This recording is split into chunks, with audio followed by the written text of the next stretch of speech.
अच्छा, ये जो भी हम टॉपिक करने जा रहे हैं इसका नाम है पोस्ट स्ट्रक्चरलिज्म। पोस्ट स्ट्रक्चरलिज्म को बेसिकली समझने से पहले आपको स्ट्रक्चरलिज्म के बारे में पता होना चाहिए। वैसे तो बेहतर यही है कि आप स्ट्रक्चरलिज्म को अच्छे से एक दफ़ा पढ़ लें। स्ट्रक्चरलिज्म का मैं थोड़ा-सा आइडिया दे देती हूँ। स्ट्रक्चरलिज्म बेसिकली क्या है, ये एक थ्योरी थी जिसमें ये कहा जाता था कि कोई भी चीज़ है उसका एक स्ट्रक्चर होता है, हर चीज़ का एक अपना स्ट्रक्चर होता है। Structuralism basically is the way of understanding things. अब आपने कोई चीज़ है, कोई टेक्स्ट है, उसको समझने के लिए आपको बिगर पैटर्न या सिस्टम की ज़रूरत होगी। हर चीज़ का एक स्ट्रक्चर होता है, वो एक उसकी ऑर्गेनाइज्ड एक सिस्टम होता है।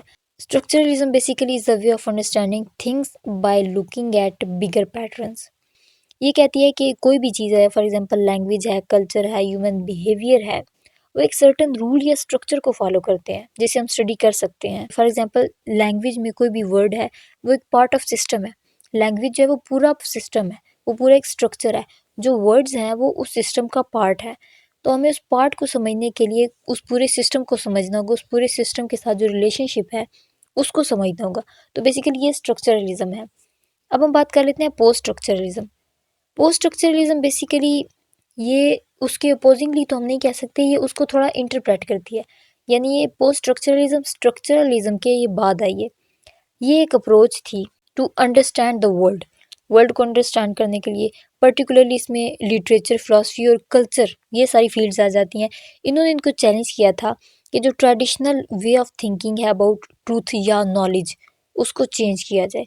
ये बेसिकली इमर्ज हुई थी 1960 में और 1970 तक, यानी इस दौरानिए में ये इमर्ज हुई थी as a response to structuralism.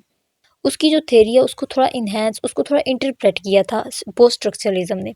ये एक थेरी थी जिसमें ये बिलीव किया जाता था कि जो भी स्ट्रक्चर्स हैं लैंग्वेज के अंदर, कल्चर के अंदर या सोसाइटी के अंदर, वो अनकवर करते हैं यूनिवर्सल ट्रूथ को। ये स्ट्रक्चरलिज्म कहता था। अब पोस्ट स्ट्रक्चरलिज्म ये आर्ग्यू करता है कि जो मीनिंग है वो हमेशा शिफ्ट होते रहते हैं, वो अनसर्टन है और शेप होते हैं बाय कॉन्टेक्स्ट। मैं आपको एक सिंपल एग्जांपल बताती हूँ। कोई भी मीनिंग है, हम उसे नहीं कह सकते कि वो ऑब्जेक्टिव मीनिंग है, वो हर जगह पे सब्जेक्टिविटी पाई जाती है। जो मीनिंग है वो शिफ्ट होता है।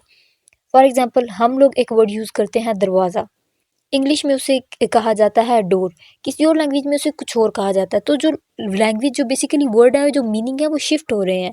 तो जो मीनिंग्स होते हैं वो अनसर्टन है और वो कॉन्टेक्स्ट के ज़रिए शेप होते हैं। अब ये क्या बात है कि जो हम मीनिंग यूज़ करते हैं, जो लैंग्वेज हम यूज़ करते हैं, वो बेसिकली सोशली कंस्ट्रक्टेड होती है। फॉर एग्जाम्पल एक शख्स है, ठीक है, वो एक सोसाइटी के लिए हीरो है लेकिन दूसरी सोसाइटी के लिए वो विलन है। एक सोसाइटी उसे फ्रीडम फाइटर कहेगी लेकिन जो दूसरी सोसाइटी है वो उसे टेररिस्ट कहेगी। तो ये पोस्ट स्ट्रक्चरलिज्म, यानी जो मीनिंग है सोसाइटी के ज़रिए शेप्ड होते हैं। तो हम ये नहीं कह सकते कि वो रियल हैं, उसके ज़रिए हम लोग यूनिवर्सल ट्रुथ्स को फाइंड कर सकते हैं। अब कुछ की आइडियाज़ हैं पोस्ट स्ट्रक्चरलिज्म के, उसमें सबसे जो पहली बात आ जाती है वो है language and meanings are unstable. Post structuralist का ये बिलीव था कि जो लैंग्वेज है वो क्लियर नहीं है, ठीक है, वो न्यूट्रल सिस्टम है। अब फॉर एक्सप्रेसिंग थॉट्स को एक्सप्रेस करने के लिए वो एक न्यूट्रल सिस्टम है। इंस्टेड जो लैंग्वेज है वो फुल ऑफ कंट्राडिक्शन है, उसमें बहुत सारी कंट्राडिक्शंस पाई जाती हैं जिन्हें हम फुली नहीं कह सकते कि ये ट्रूथ है या ये किस चीज़ को रेफर कर रहा है। फॉर एग्जांपल जो वर्ड डॉग है वो परफेक्टली रिप्रेजेंट नहीं करता एक्चुअल डॉग को। अब ये डिपेंड कर रहा है कि हमारा कॉन्टेक्स्ट क्या है, हम वो वर्ड क्यों यूज़ कर रहे हैं। We can also say dog to a human being. हम इसे अब्यूजिव लैंग्वेज के लिए भी तो हम इसे यूज़ कर सकते हैं ना। तो हम ये नहीं कह सकते कि वो जो लैंग्वेज है या जो वर्ड है उसका एक्चुअल मीनिंग क्या है।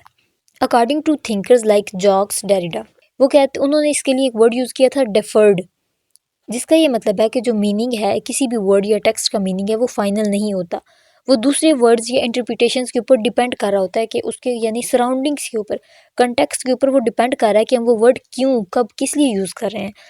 तो वो कहते हैं कि ये एंडलेस चेन है ऑफ शिफ्टिंग मीनिंग्स की, जो मीनिंग है वो शिफ्ट होते रहते हैं।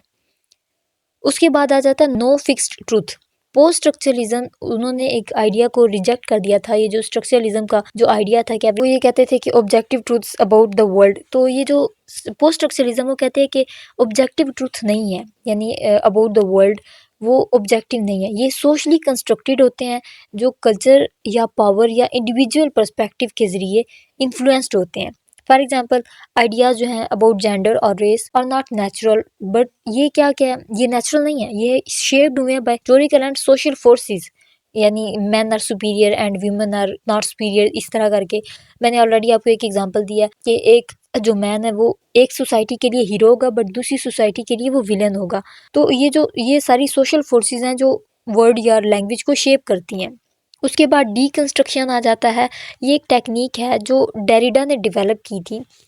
ये बेसिकली क्या है कि ये क्लोजली स्टडी है किसी भी टेक्स्ट की, किसी भी बुक की, किसी की भी स्पीच की या किसी भी फिक्शन की।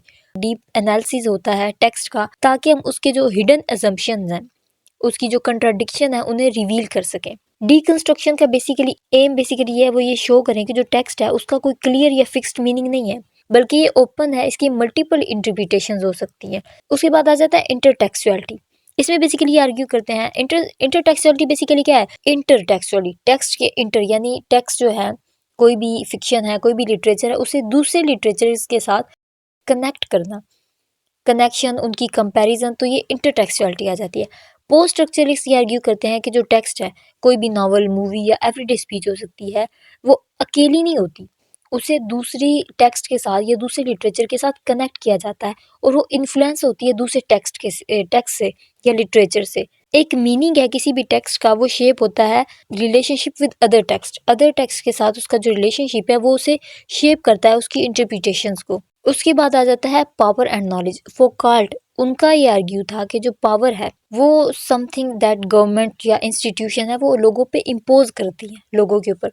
तो जो पावर है उसके पास यानी पावर, नॉलेज, या ये जो गवर्नमेंट्स या पॉलिटिकल पार्टीज या जिनके पास सोर्सेज हैं, उनके पास ये पावर है कि वो रियलिटी को शेप कर सके। तो वो कहते हैं कि जो नॉलेज है वो बेसिकली इन्फ्लुएंस्ड होता है who hold power and society, society को किसने होल्ड किया हुआ है, या जो पावर है सोसाइटी में वो किसके पास है। फॉर एग्जांपल हिस्ट्री जो है जब लिखी जाती है तो उसके अंदर जाहिर है जो पावर है, डायनामिक्स या पर्टिकुलर टाइम या प्लेस है, उसका ख्याल रखा जाता है, लोगों का ख्याल रखा जाता है, और जो पावरफुल होता है उसका ख्याल रखा जाता है। तो ये था हमारा आज का लेक्चर। आई होप आपको इसकी समझ आई होगी। अगर वीडियो पसंद आई तो इसे लाइक और सब्सक्राइब जरूर कीजिएगा। अगली वीडियो तक के लिए अल्लाह हाफिज़।